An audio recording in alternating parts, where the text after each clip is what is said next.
Masisipil sa dalaga, tutok sa simoy at sa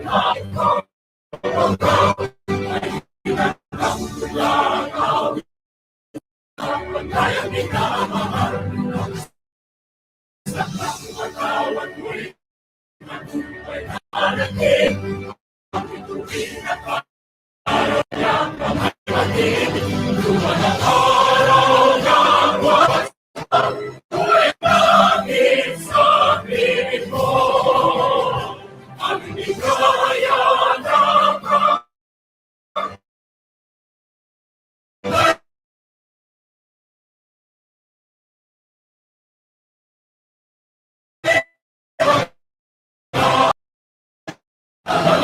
ay manalangin. Amang makapangyarihan,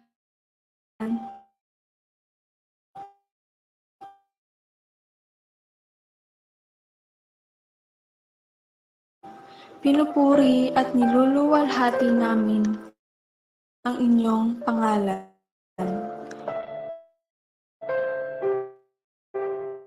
Papasalamat sa panibagong araw na kaloob ninyo sa amin.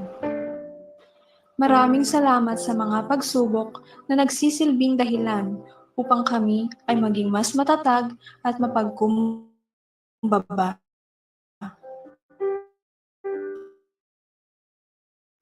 Sa araw na ito, Ama, kami ay nahaharap sa isang gampaning ipamahagi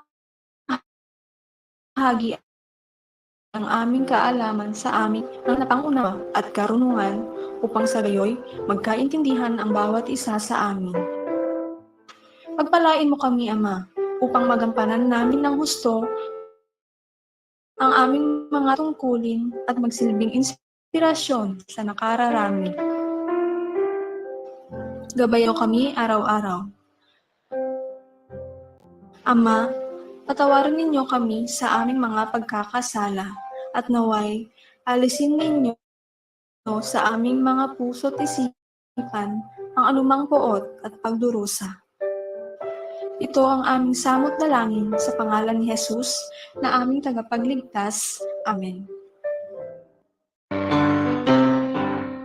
Ginget nga ayan, itan na ken sa ken ama nga, itan tanok anak, at turod nga, namayeng mang tetrak po, gageti at taeng, malitok, tay-tayak makita, ng sek akay, kayot bantay siyera, ayos di magat, upog sa dinas, o Vizcaya nga, himnas. Ang anak mo, Vizcaya, si Totagning si Wawaya-waya. Biag idakundi ken ka Vizcaya, si pupunten ko, awagay-way mo, Vizcaya, itagay ni awan guwago, dayaw mo tiinkam, tunakan kanta, nundong wendig a Vizcaya. Dakam nga anak mo, Vizcaya, si Tatakneng si Wawaya-waya. Biag idakon mi ken ka Vizcaya, si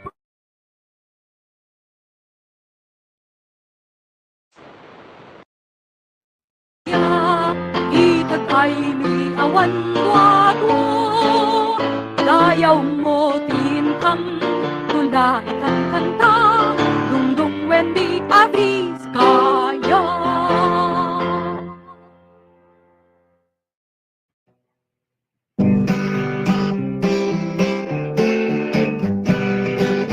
There's a place I'm proud to live in, that's Solano.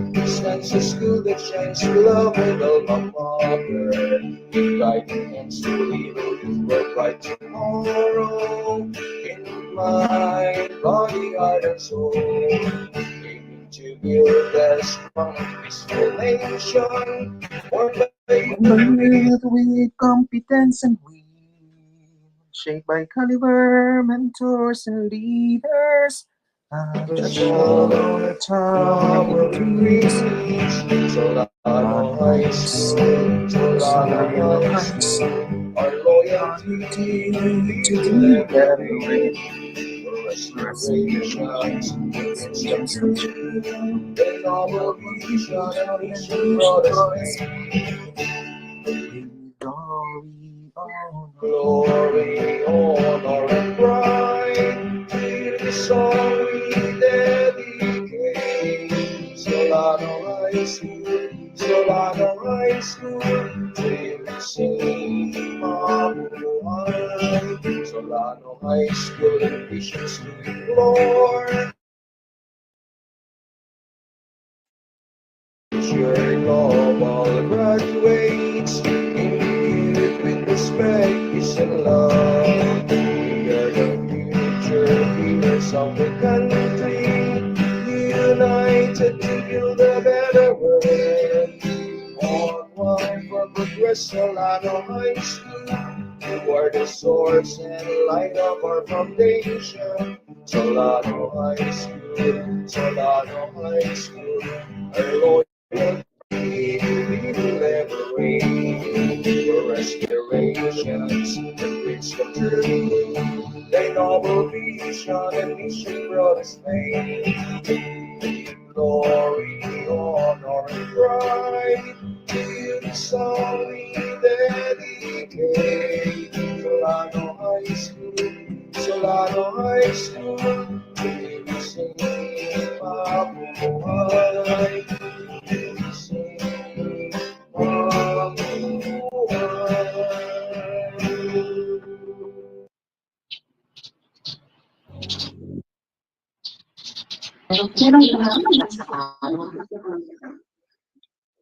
Now, as your program moderators, we would like to introduce first ourselves to you.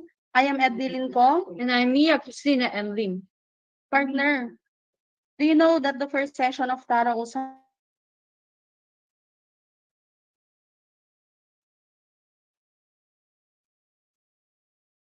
it was discussed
Sir, very lucky to have you, sir. Thank you for your expertise.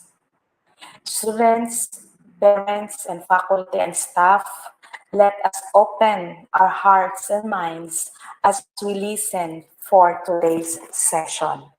Let us learn and relearn what are our roles to our mentors, family, and friends, and vice versa.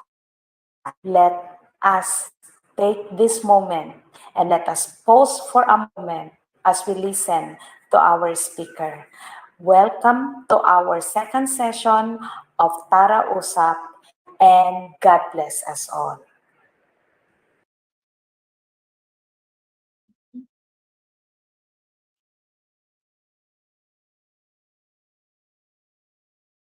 Thank you, Ma'am Irene D. Lorenzo, for that warm words of welcome. At this juncture, may we listen to our ever vibrant and full of enthusiasm, Ma'am Mary Jane P. Pilas Pilas, Master Teacher 1 of the Science Department, for some announcement. After the announcement po, and you have any relevant question, feel free to post them at the comment section below. Thank you.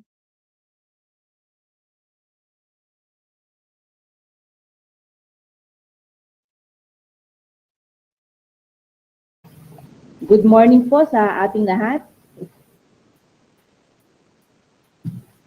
So, bago po natin itakal ang second session ng Tarausap, ay mga konting announcement po sa mga activities na gagawin natin sa eskwelahan. Unang-una sa lahat, mag-celebrate po tayo ng ating 30th founding anniversary sa March 22 to 24. Okay. So sa mga araw na to, may mga gagawin pong activities tayo pero virtually. May mga contested activity po tayo, kagaya ng e-pinta para sa mga grade 9 learners sa March 20. Tapos may pagbigkas ng tula at spoken poetry sa grade 11 learners sa March 21. May video making contest po para sa grade 11 and 12 sa March 21 din po. May quiz dito tayo sa grade 10 learners sa March 22. TikTok Dance Challenge po para sa grade 8. At photo dito sa eskwelahan at magbigay po ng entries nyo. So, ayun po yung contested activity natin para sa 30th founding anniversary ng eskwelahan. At sa March 30 po, meron po tayong magaganap na Thanksgiving Mass. So, ayan po in celebration for our 30th founding anniversary. Pangalawa, ay yung ating additional modules po sa grade 8 sa English. Sa mga hindi pa po nakakakuha, maaari nga po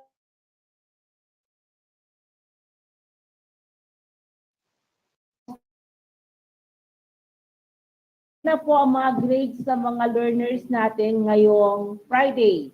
Para sa mga cards, may mga nakapagsimula na pong nakapagbigay.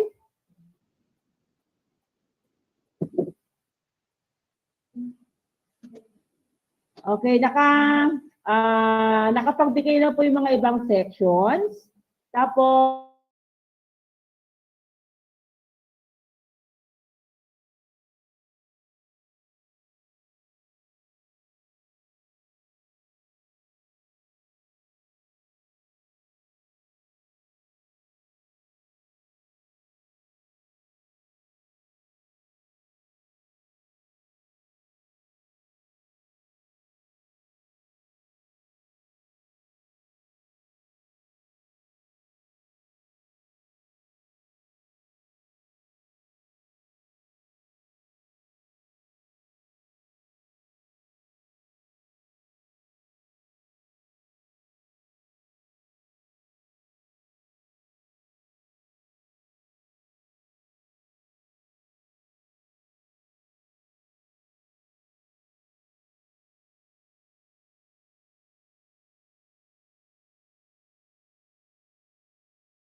yung magtanong po sa ating comment.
Major in Drama Education and Theater Arts at the Philippine Normal University, Manila, and was a graduate of Master of Arts in Teaching, major in English at St. Mary's University in 2016, with academic distinction and Likha Award for master's thesis.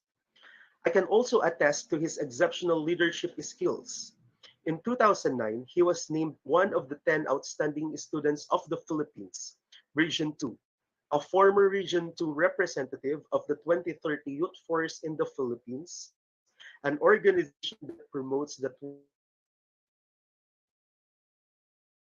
Philippines, the first national network of young teachers. Our speaker overwhelmed the rest of his peers in academics, literary, and other social affairs. A resource speaker for various trainings and workshops, professional and personality development seminars for student leaders and professionals, including the armed forces of the Philippines, a judge, trainer, and winning coach of various pageants, essay writing, and public speaking contests. In 2017, he presented research papers at international conferences in Bangkok, Thailand, and Bali, Indonesia, as well as in Washington, D.C., USA in 2019. He has also research that has been published in online journals. His accolades do not end there as he works toward his goal of becoming a doctor of philosophy in English language studies at the University of Cordilleras. He is currently engaged as a special science teacher for at Philippine Science High School Cagayan Valley campus, where he was appointed head of the English unit from 2017 to 2019 and assistant chief of the curriculum and instruction division from 2019 to 2020.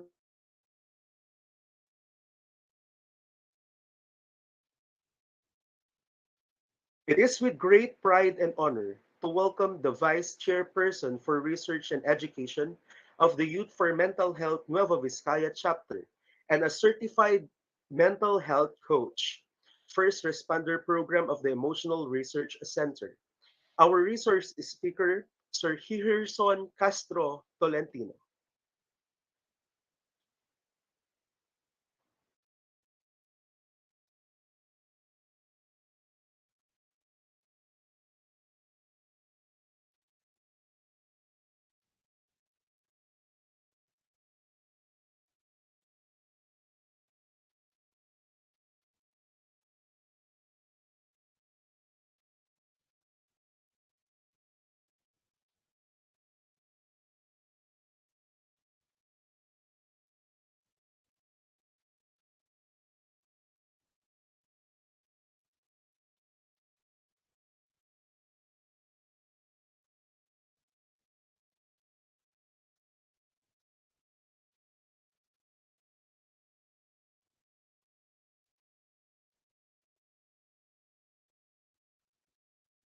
Administration, faculty, and staff, dear parents, beloved students, friends, a pleasant morning to everyone. It is indeed an honor and a privilege for me to be with you virtually on the second session of a very noble lecture entitled Tara, Usap. teachers' assistance in raising mental and psychosocial awareness to parents and learners, key towards better understanding and solidarity amidst pandemic. Today's discussion shall focus on support system, the impact of my mentors, family and friends to my mental health and psychosocial welfare. First, I would like to commend the proponents of this project. This is a manifestation that you are indeed committed to go the extra mile to ensure that the problems being faced by our learners, their parents, and you teachers are properly addressed. As the African proverb states, it takes a whole village to raise a child. Therefore, this program recognizes the role of each member of the community to ensure a safe and healthy learning and growing environment for our learners. My sharing will be divided into two parts. The first one will be addressed to you, our dear students, and the second one to our dear parents and teachers. But before anything else, gusto kong kumustahin ang ating mga mag-aaral. I want you to grab a piece of pen and a paper to just write down, okay, numbers. I will be asking you to rate 4 aspects of your life, 4 being the highest and 1 being the lowest. According to Simeo Inotech, in one of the webinars that I attended, there are 4 important areas in one's life. And gusto ko kayo, kumusta kayo in terms of your studies? When we talk about studies, this pertains to everything, all of the activities that prepare you to become professionals. Everything that prepares you to become who you are and who you want to be in the future. The second aspect is on love. Kumusta ang buhay pag-ibig? But wait, I am not referring here to romantic love alone.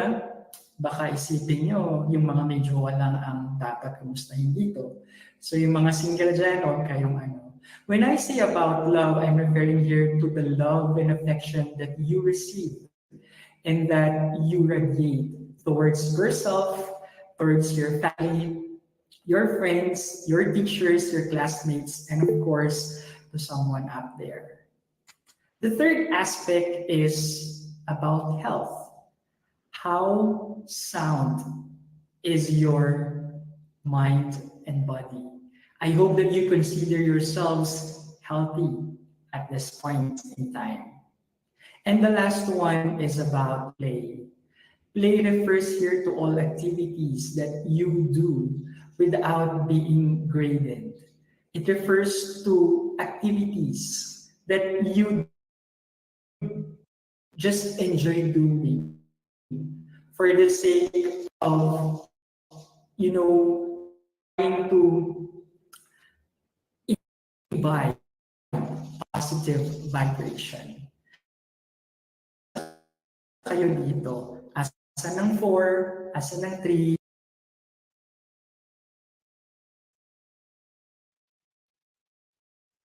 hindi pwedeng for lahat.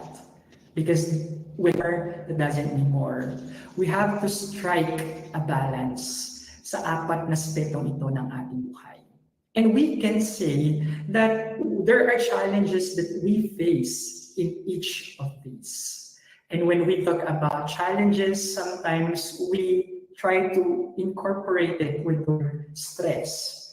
And sometimes pag sinabi nating stress, ang una nating naiisip, may problema pagdating sa mental health. But let's also try to make it a point to clarify some of these ideas. But before that, gusto ko rin tanungin, paano or para saan kayo bumabangon? Para kanino kayo bumabangon? Well, I believe that most of you would say para sa aking mga pangarap. But the next question is, ano ba ang iyong pangarap?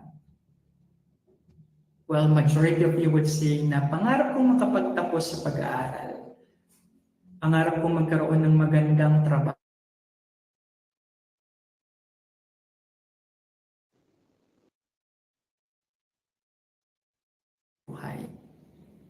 And with that, I would like you to go back to your purpose. I would like you to go back to your goals. Alam kong mahirap ang pinagdadaanan ninyo, especially during this time of pandemic. Yes, we are on the second year and we hope and pray that the soonest possible time we would be freed from the dangers of the virus of COVID, para we would enjoy the things that we usually do and we would go back to our normal lives. But then again, wala po tayong magawa. We have to accept this reality. The only thing we can do is to move forward. Okay, so let's talk about challenges. Ang dami natin challenges when it comes to our personal lives, when it comes to our studies. Kasi you are the first batch of high schoolers na hindi na-experience ang face-to-face classes. Tama ba yan? And I'm pretty sure na nanibago kayo sa way ng inyong pag-aaral at this point in time. And sometimes you really get like loaded with the many activities and requirements that you need to submit.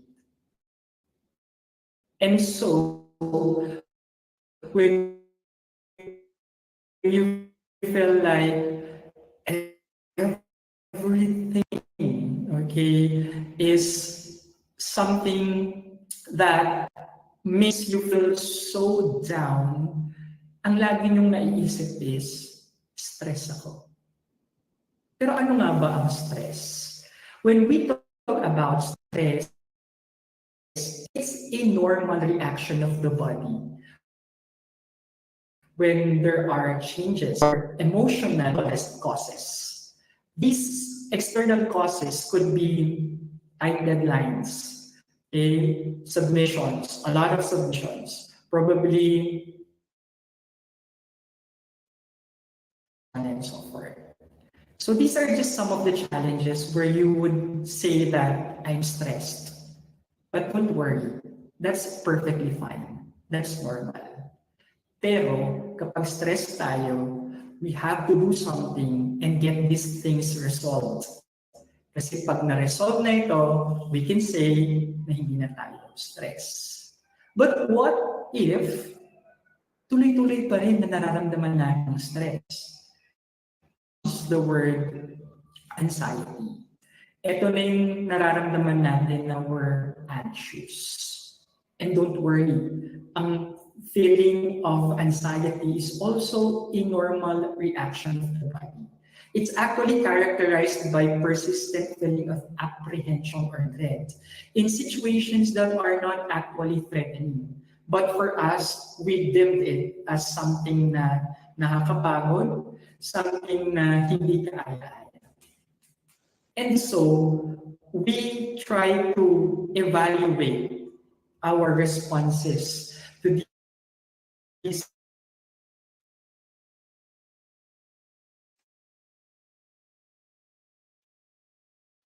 stress could be positive or negative. When we talk about positive stressors, ito yung mga bagay na nagpo-push sa'yo para maging mas alerto. Na bagay para mo ang pangarap sa buhay. So these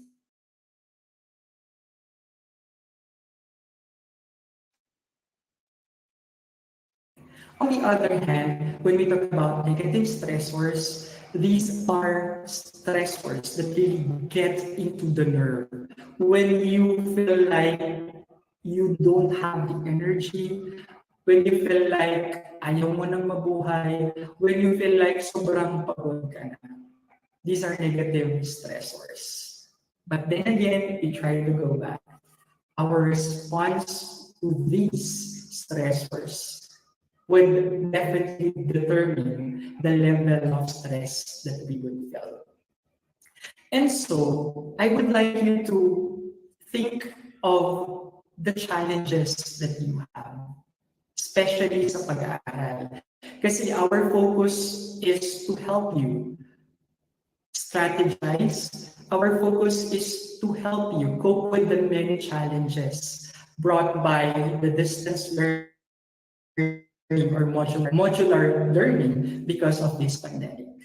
And when you feel like you're stressed, gusto kong ipaalala sa inyo, ano nga ba ang pangarap ninyo? When you feel this, I have 3 pieces of advice for you. Number 1, just rest and relax. Take a break, have a Kit Kat, sabi nga nila. When you try to stop and pause for a moment, that doesn't mean to say natalo ka. It's normal. Diba, parang cellphone lang yan. Kapag drain the battery, we need to charge para magamit ulit natin. Similarly, ganun din tayo. When we feel like sobrang pagod na tayo, we have to rest and relax. And through this, we would be able to recharge. We would be able to absorb positive energy and go on with the challenges in life. Number 2, this is very important. You have to surround yourself with the right people. The right people who can be your strong support system. Tandaan po natin ha, that not all people are worth spending time with. Hindi lahat ng kaibigan ay kaibigan. Hindi lahat ng kakilala ay kaibigan. We have to know the difference between an acquaintance and a friend. And I hope that you choose to surround yourself with the people who have dreams and aspirations, people who have ambitions in life, because these people can also help you achieve yours. Choose the people who are good for your mental health. It's okay to burn bridges, I tell you.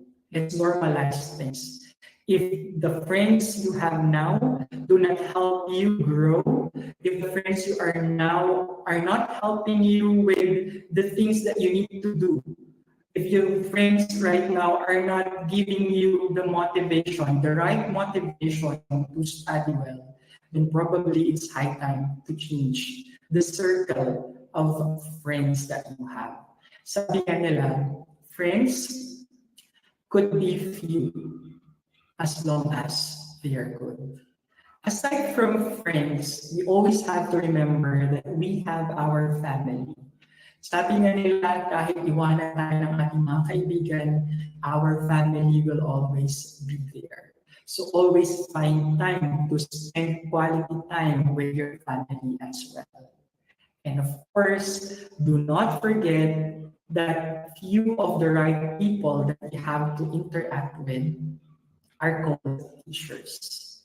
Your teachers will always be there, willing to support you, to provide you the needed help in order to survive your studies during these difficult times. And third one, sit back, relax, and reevaluate your priorities. Balikan ninyo yung mga gusto nyong gawin sa buhay, yung mga pangarap ninyo. You have to prioritize. Not all urgent things are important. You have to focus on important things because these things will help you become a better person. These things will direct you to the path towards your dreams. And so, dear students, remember 3 things. Rest and relax, right people to be on your side, and reevaluate your priorities. To our dear parents, acknowledge the role that you have at home, being parents and teachers nowadays. And I'm also sure na sobrang na-stress din kayo, that you also need to discuss things, okay, to your children, that you also need to learn concepts para dapat nilang malaman based on the start to go back and evaluate ourselves as well. Tama na ba yung binibigay ko sa ating mga anak during these difficult times? You know, dear parents, it's always good for you to check on your children. Ask kung kumusta ang araw nila, kung kumusta ang pag-aaral nila, kung natapos na nila ang kanilang mga modules. You ask them kung ano ba yung mga kailangan nila. Or sometimes without them telling us, we have to be very sensitive with the non-verbal cues. Anong support, anong assistance ang kailangan ng aking anak? Because if they feel like you care for them, definitely they will be inspired to study well in order to achieve their dreams. Second one, dear parents, I want you to normalize celebrating small victories. Hindi kailangan with highest honors, with high honors, or with honors ang ating mga anak. Hindi kailangan perfect ang exam. Kapag natapos nila ang isang bagay, we have to congratulate them. Kapag may sinabi ang teacher na maganda about our child, we have to affirm. Let's normalize celebrating small victories, because through this, our children would feel that they are appreciated and recognized. And by doing so, they would be inspired to become better individuals. And last one, I would like you to maintain a loving, supportive, and caring environment at home. It's natural for families to have individual differences, to have arguments. Pero sana, at the end of the day, we make it a point that these differences are properly addressed. Kasi kung mahirap po ang pinagdadaanan ng ating mga anak, kung puro away dito, away mo, sigawan dito, sigawan mo, utos dito, utos dito. The home should be a conducive place for their learning as well, especially during this time. And next, I want you to learn that giving too much pressure on your children, it's at some point detrimental. Dangerous po na i-pressure natin ang ating mga anak. Let's not put burden on their shoulders. Huwag natin sabihin, ito gusto ko, dapat ganito ka. Okay? Instead, we walk side by side with them, guide them, and assist them as they journey towards life. To our dear teachers, I know and I congratulate you for doing your best, especially during these difficult times. Alam ko na ang dami ninyong prepare modules, reports, and of course, you also have to attend to your own families. But I have seen personally how dedicated our teachers, you are teachers during this trying times. Marami sa atin ang talagang very dedicated. They give even extra time for school that their needs are properly addressed. Pero I would also like to emphasize or to remind you about these important things. Number one, you always have to know your students. Alam kong mahirap na i-memorize lahat ng pangalan nila. Weakness ko din yan as a teacher. But let's try to go the extra mile and try to know our students and their weaknesses. Let us bank on their strengths to succeed in whatever endeavors they have to take in school. And of course, we always have to address as well their weaknesses so that these weaknesses will turn into strengths. Second one, it's very challenging, I know, but I hope that we give timely and relevant feedbacks to the performance of our students. We give this not just to our students, but to the parents as well. It is important that at an early point in their lives, they know where they are so that they would know what to do as well.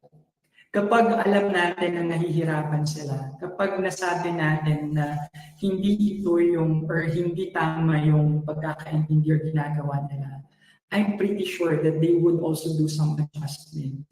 Kapag na-recognize natin or nabigyan natin yung feedback na they are on the right track, I'm pretty sure that the innate, how do you call this? The innate motivation to learn will be just there. At kakayanin nilang mag-aral with very mal assistance from teachers and their parents. And lastly, keep the lines open because by doing so, we are actually strengthening our relationship with the parents.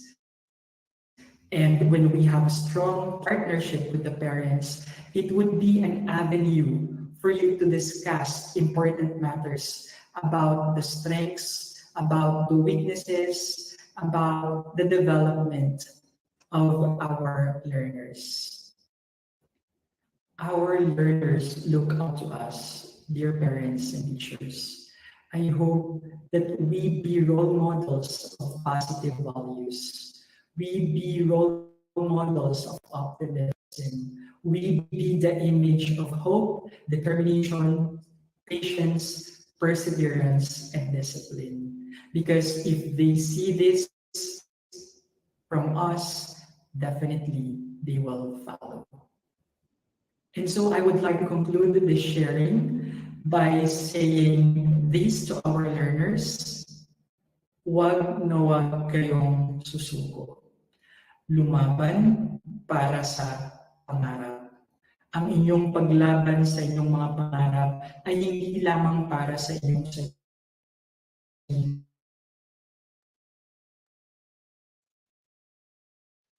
Teachers and parents, congratulations. I know you're doing your very best.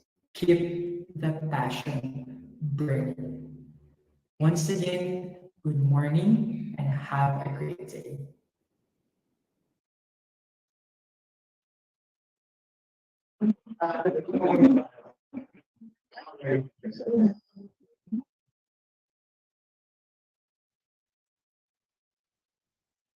Thank you. So like to acknowledge the presence of our resource speaker, Sir Harrison C. Tolentino. Good morning po, sir.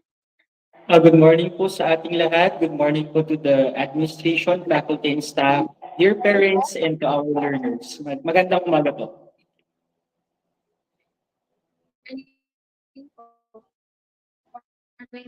Sir, sir, I have one question for you. Sure. Sir, para po, para saan o para kanino po kayo bumabangon, sir? Para kanina ako bumabangon, I would always say na para sa aking mga pangarap. I always put in mind that to become a better version of myself is the greatest gift I can give to my parents and to God as well. So every that bumabangon ako, and I would say na ang pangarap ko is to make my parents proud. Thank you, sir, for that wonderful answer. How about you, partner? Para kanino o saan ka naman bumabangon? Siyempre, partner, para sa aking pamilya. At siyempre naman para sa mga estudyante na nandiyan na still lumalaban pa rin kahit may pandemic. So, kailangan natin mga gurong supportahan sila. What is your secret to success? Sir, may isa pa pong tanong. Sure po.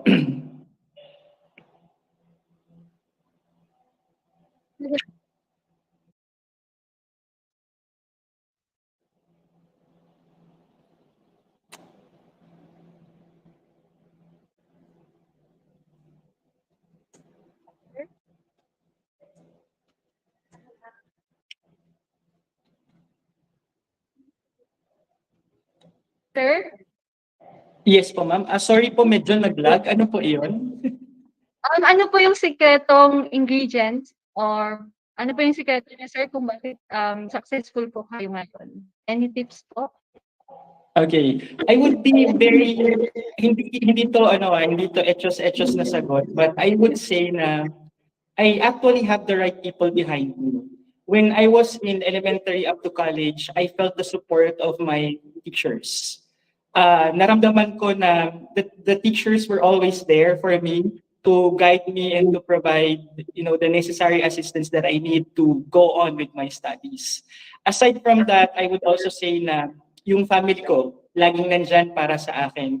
Through the ups and downs, problema, sa mga failures ko, I won't say that I have succeeded 100%. I also had failures at some point in my life, but they never tried to, or they never failed to feel that I am alone. And additional ingredients, siguro lagi kong sinasabi sa sarili ko na I want to be an inspiration to everyone. Every day I try to do simple gestures of kindness, or every day I try to do great examples in my own way. So doon I believe na yun yung mga ingredients na nakakatulong sa akin para mag-move on sa life. So sa ating mga learners, alam ko na very challenging ito. Ang gusto ko lang sabihin is, yun, never ever give up. Kasi once you give up, wala nang, medyo mahirap ng bumangon. Lagi niyong tatandaan na your friends, your family, and teachers are always there para tulungan ka. Minsan napapagalitan tayo, but let's not take it negatively. Let's take it positively, because yung paggalit nila, minsan masakit, pero kung talagang i-analyze natin, yung paggalit nila is their way of love and care for us. Yung mga kaibigan natin, minsan napraprangka tayo sa mga bagay na hindi dapat ginagawa, sa mga bagay na hindi maganda. You have to keep those. Yun yung mga totoong kaibigan. Yung mga kaibigan who would slap you in front of your face and say that, hey, what you're doing is not good. Hey, mag-review na tayo. Hey, what do you call this? Let's finish our homeworks, our seat works, and so on and so forth. I believe that these people are one of the best ingredients sa buhay natin para mag-succeed.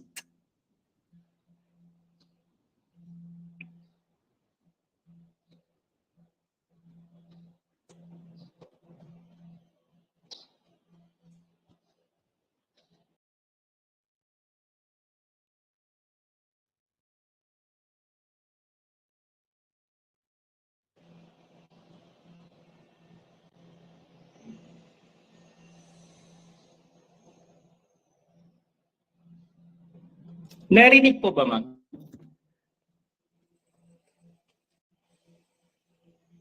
Yes po, sir. Narinig ko na. Sige pa. Virtual clock.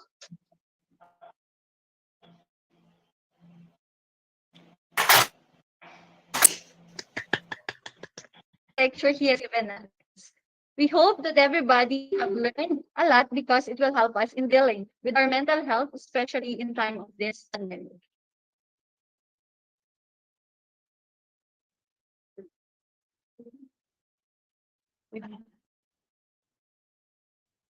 Why don't we give ourselves a big hand for having this day? We couldn't have this done successfully with our participants and our speaker who spared their time attending this session. So let us move on to the awarding of certificates. To award the certificate of recognition to our guest speaker, allow me to read the citation of this certificate of recognition. Republic of the Philippines, Department of Education, Region 2, Cagayan Valley, Schools Division of Nueva Vizcaya, Solano High School, Solano, Nueva Vizcaya, Philippines. This certificate of recognition is hereby awarded to Hiherson C. Tolentino for delivering an informative and thought-provoking lecture as resource speaker during the second session of Teacher Assistance in Raising Mental Health and Psychosocial Awareness to Parents and Learners. key towards better understanding and solidarity amidst pandemic or Tara Usap. With the theme, Support System, the impact of my mentors, family, and friends to my mental health and psychosocial welfare, held on March 16, 2022 at Solano High School, Solano, Nueva Vizcaya. Signed by Ma'am Celia D. Adun, Assistant School Principal 2, and Sir Victor G. Talion, School Principal 4.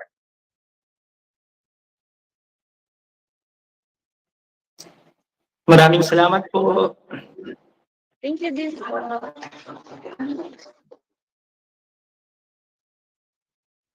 Okay po, for the open forum, let's check the comment section.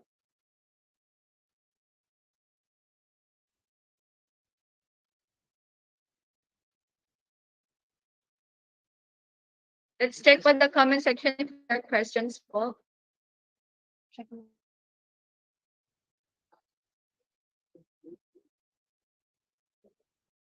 Dear parents, meron po ba tayong mga questions?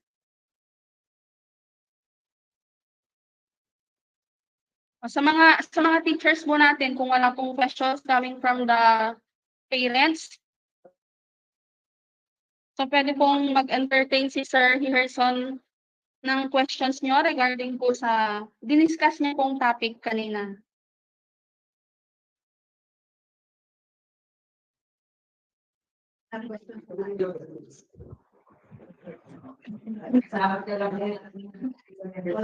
Ayan po, thank you po Sir Peterson, Talentino. Wala po ata silang mga questions ngayon.